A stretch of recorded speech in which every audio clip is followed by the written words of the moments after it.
या लोकांनी सर्व धाब्यावर मारून रेल रोको आंदोलन केले, ते पण पीक आवर्समध्ये आंदोलन पण अशा ठिकाणी केलं की CSMT सारख्या सेन्सिटिव्ह आणि गर्दीच्या स्टेशनवरती आंदोलन करून नाहक काही 4 लोकांचा आमचा बळी गेला।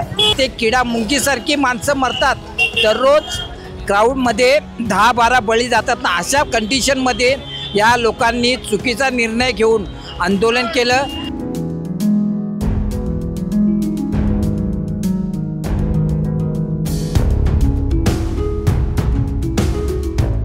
गुरुवारी संध्याकाळी ऐन गर्दीच्या वेळी मुंबईच्या CSMT रेल्वे स्थानकात रेल्वे कर्मचाऱ्यांनी स्थानकातच आंदोलन केलं।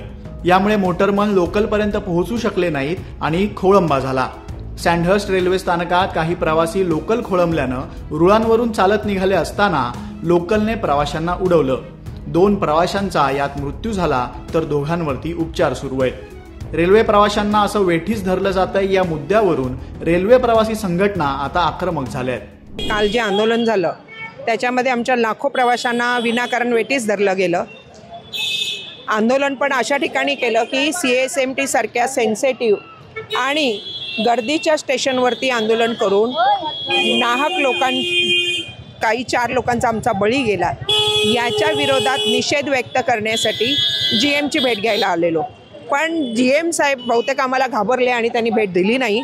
त्यांनी आम्ही आतमध्ये जाऊ नये, वरती जाऊ नये GMकडे म्हणून आधीच आमचा बंदोबस्त केला गेला होता। RPFची टीम उभी केली होती, पण मग आम्ही तिथून हटलो नाही। 1-1.5 तास बसलो होतो, म्हणून शेवटी DRM साहेबांची भेट, DRM साहेबांकडे त्यांनी आमची भेट घडवून आणली आणि DRM साहेबांकडे आम्ही अशी मागणी केली की कालचं जे आंदोलन झालं त्याला जे कोणी जबाबदार कर्मचारी संघटनेचे लोक आहेत त्यांच्यावर कारवाई व्हावी नियमानुसार।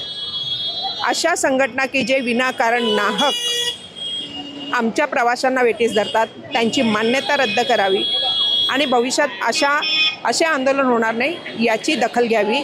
दुसरं, या आंदोलनामुळे आमचे जे विनाकारण 4 प्रवासी ट्रॅकवर ॲक्सिडेंट होऊन गेले, 2 प्रवासी आणि 3 जण जखमी झाले काल, त्यांना आर्थिक भरपाई देण्यात यावी। त्यांना नुसतं स्टेशनवर येऊन आंदोलन करणं आणि प्रवाशांची अडवणूक करणं हा पर्याय नव्हता ना, कारण तुमची मागणी कोणाकडे होती तर तुमच्या प्रशासनाकडे की ते जे 2 अधिकाऱ्यांवरती ठपका ठेवण्यात आला की त्यांच्यावर दोषारोप करण्यात आले ते करू नये आणि त्यांच्यावर कारवाई करू नये, तर ते तुम्ही संबंधित प्रशासनाकडे तुम्ही चर्चा करून तो प्रश्न सोडवता आला असता, पण त्यांनी तसं न करता विनाकारण आमच्या प्रवाशांना वेठीस धरलं। आम्ही प्रवासी संघटनेने काय केलं तर आम्हाला लगेच ॲडव्हान्समध्ये नोटीस दिली जाते, पण यांनी कालचा जो असा दुःखद प्रसंग आहे का प्रवाशांच्या जीवाशी खेळलेले आहेत। सरकारचा नियम आहे की गाडीला काही झालं तरी चालेल, पण कुठल्याही निरपराधाची मनुष्य दुःखद निधन अपघात होऊ नये असा नियम असताना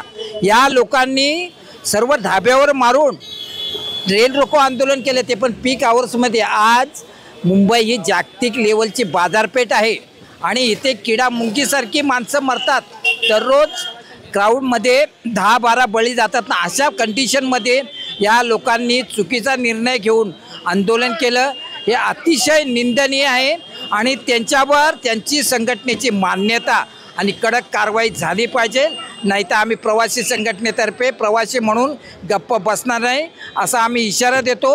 आम्ही मुख्यमंत्र्यांना निवेदन दिले आणि त्यांच्या भेटीअंतरी आम्ही हे सर्व बोलणार आहोत, यापुढे होऊ नये म्हणून। कारण रोजमर्यादेला कोण रडे, असे ॲक्सिडेंट झाले का 2 दिवस चालते, 3ऱ्या दिवशी येरे माझ्या मागल्या।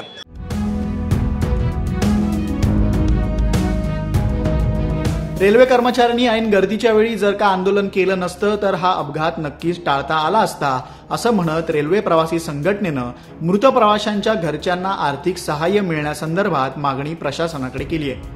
CSMT सारख्या मुख्य स्थानकात जिथे रोज लाखो प्रवासी प्रवास करतात अशा स्थानकात ऐन गर्दीच्या वेळी आंदोलन करून प्रवाशांना वेठीस धरणाऱ्या आंदोलनकर्त्यांवरती रेल्वेकडून आता काय कारवाई होते हे पाहणं महत्त्वाचं असणार आहे। लोकमत मुंबईसाठी निधी पेडणेकरचा रिपोर्ट।